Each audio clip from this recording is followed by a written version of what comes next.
Live Christmas trees offer pleasing aroma and freshness. Cut trees are by far the most common way of gaining those benefits, but some may wonder about buying balled and burlapped living trees that can be planted outdoors later.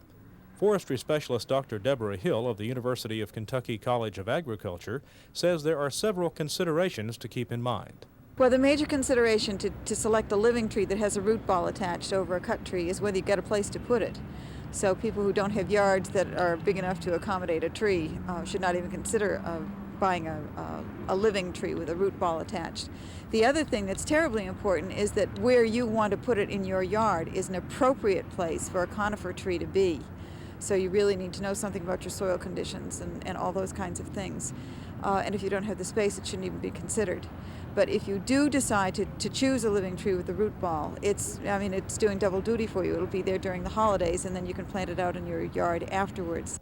Hill says there are some special care suggestions for balled and burlap trees. When you bring a living tree inside, it should not be inside more than 2 weeks, maximum amount of time. These root balls should be moist when you bring it in, not soggy wet, but moist, damp to the touch. And you should keep it moist the whole time. And of course, keep it away from any heat source, just the logical things if you don't want a living plant right next to a radiator or a fireplace or something of that nature.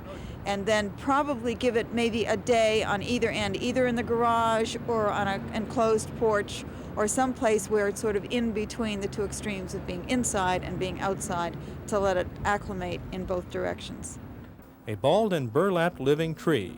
It can provide a good option for persons wanting to add such a tree to the home landscape, but only if proper planning happens beforehand. For the University of Kentucky Cooperative Extension Service, I'm Garvin Quinn.